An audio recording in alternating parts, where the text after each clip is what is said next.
Hello everyone, welcome to my YouTube channel. तो आज हम लोग पढ़ेंगे agriculture income in income tax. Now we will see the introduction of agriculture income in Income Tax Act.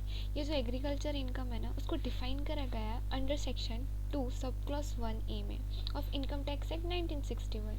और ये जो agriculture income होता है ना, उसमें हम लोगों को कोई भी टैक्स पे नहीं करना होता है in any section of income tax in India, क्योंकि जो एग्रीकल्चर इनकम होता है वो तो एग्जम्प्ट होता है। अब एग्रीकल्चर इनकम को समझने के लिए उन लोगों ने उसको 3 पार्ट्स में डिवाइड किया है, 1, 2 और 3। अगर आप कोई रेंट और रेवेन्यू अर्न करते हैं एग्रीकल्चर लैंड के थ्रू जो सिचुएटेड है वो भी इंडिया में, उसको भी एग्रीकल्चर इनकम बोलते हैं। अब आप कोई भी एग्रीकल्चर लैंड के थ्रू अगर कोई इनकम अर्न कर रहे हैं जिसमें हो गया बेसिक ऑपरेशन, जिसमें हो गया tilling, sowing of seeds, planting etcetera, और फिर सब्सिक्वेंट ऑपरेशन जिसमें हो गया weeding, digging of soil etcetera, और इन सब के थ्रू अगर आप कोई रेवेन्यू अर्न कर रहे हो तो उसको भी एग्रीकल्चर इनकम बोला जाता है।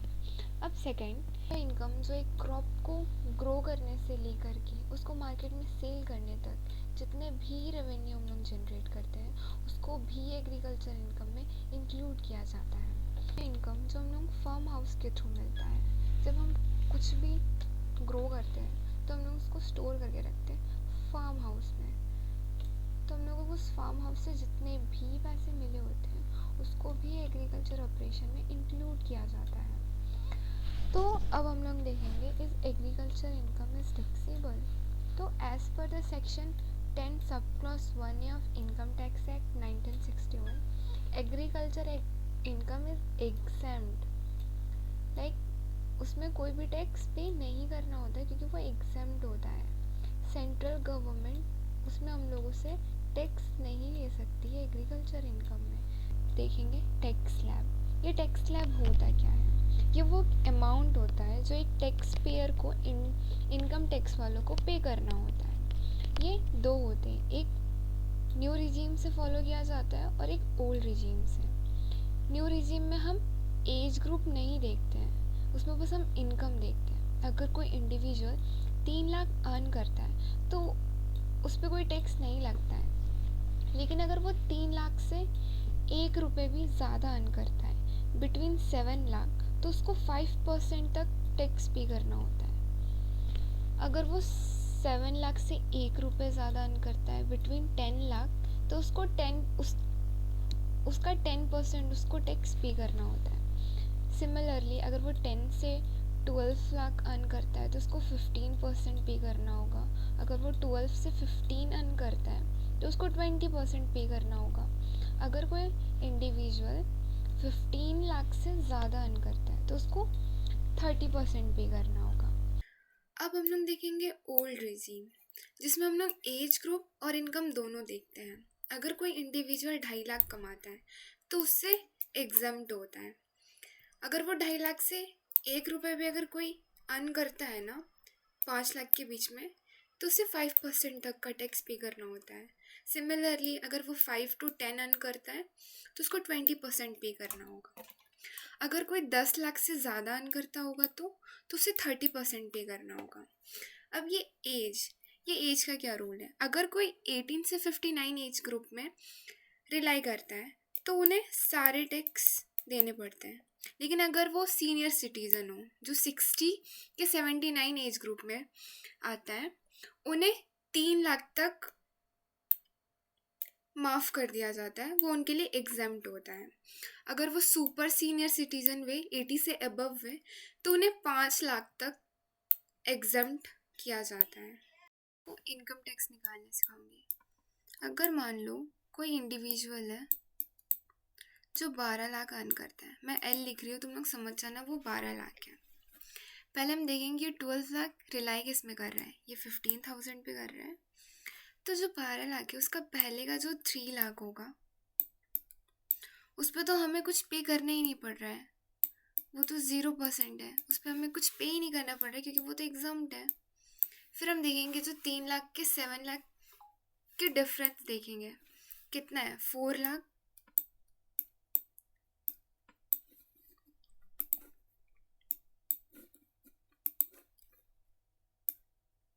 ये 4 लाख पे हम लोगों को कितना परसेंट देना पड़ रहा है? 5%। अब 7 के 10 के बीच का डिफरेंस बताना है। 3 लाख, उस पर कितना पे करना पड़ रहा है? 10%। अब 10 के 12 के डिफरेंस 2 लाख है, उस पर कितना पे करना पड़ रहा है? 15%।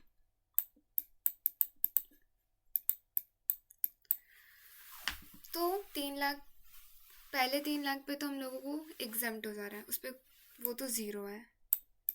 फिर 4 लाख पे हम लोगों को 5% पे करना पड़ रहा है, जिसमें हम लोगों को 20,000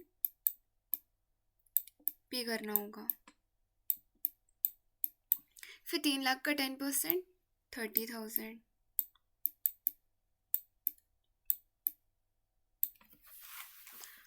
अब 2 लाख का 15% 30,000। अब इन सबको ऐड करेंगे और हमारा आंसर निकलेगा 80,000। तो वो जो इंडिविजुअल है जिसकी इनकम 12 लाख है, उसको 80,000 टैक्स पे करना होगा। अब सबसे important topic, partial integration of income, agriculture income with non agriculture income. ये पार्शियल इंटीग्रेशन होता क्या है? अगर कोई इंडिविजुअल दोनों इनकम अर्न कर रहे, एग्रीकल्चर इनकम भी और नॉन एग्रीकल्चर इनकम भी, उसको पार्शियल इंटीग्रेशन बोलते हैं। क्योंकि एग्रीकल्चर इनकम तो एग्जाम्प्ट होता है ना, उस पर तो कोई टैक्स पे ही नहीं करना पड़ता है। अगर कोई इंडिविजुअल एग्रीकल्चर इनकम भी अर्न कर रहा है और नॉन एग्रीकल्चर भी इनकम अर्न कर रहा है, तो उसकी टैक्स लायबिलिटी हम लोग कैसे निकालेंगे? तो उसके कुछ स्टेप्स होते हैं। तो सबसे पहला स्टेप, हम लोग एग्रीकल्चर इनकम को नॉन एग्रीकल्चर इनकम के साथ ऐड कर देंगे। अब सेकेंड स्टेप में हम लोग कैलकुलेट करेंगे income tax on the amount which come on step 1। Income tax मैंने तुम लोगों को निकालने सिखाया अभी, तो जो भी आंसर स्टेप 1 में आएगा उसका इनकम टैक्स निकालना है। अगर क्वेश्चन में मेंशन नहीं किया होगा कि कौन से रिजीम से फॉलो करना है, तो हमें खुद से एज्यूम करके ओल्ड रिजीम से क्वेश्चन सॉल्व करना होगा, ज़्यादा दिमाग नहीं लगाना है उसमें, ठीक है। अब स्टेप 3, इसमें हम लोग जो भी एग्रीकल्चर इनकम का अमाउंट होगा उसको बेसिक एग्जम्पशन लिमिट के साथ ऐड कर देंगे। ये बेसिक एग्जम्पशन लिमिट अगर मान लो वो ओल्ड रिजीम है, तो ओल्ड रिजीम में किस पे एग्जम्पशन दिया जा रहा था? 2,50,000 पे, है ना। तो वो बेसिक एग्जम्पशन लिमिट हो गया। अब स्टेप 4 में हम लोग कैलकुलेट करेंगे income tax on the amount arrive in step 3। अब हम लोगों को इनकम टैक्स निकालना होगा, जो आंसर हम लोग का स्टेप 3 में आया है। फिर हम लोग स्टेप 5 में कैलकुलेट करेंगे the difference between amount of tax arrive in step 2 and step 4।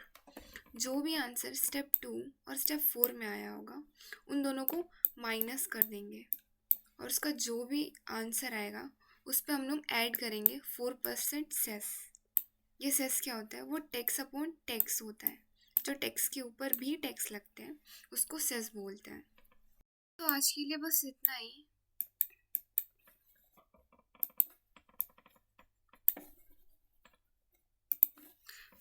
बस इतना ही। अब तुम लोगों का होमवर्क ये रहेगा कि तुम लोगों को निकालना है कि 12 लाख अगर कोई इंडिविजुअल अर्न करता है तो उसके ओल्ड रिजीम में उसको कितना इनकम टैक्स पे करना होगा। और now we will see you in the next video, जिसमें हम लोग सॉल्व करेंगे पार्शियल इंटीग्रेशन के कुछ questions. So see you in the next video, bye.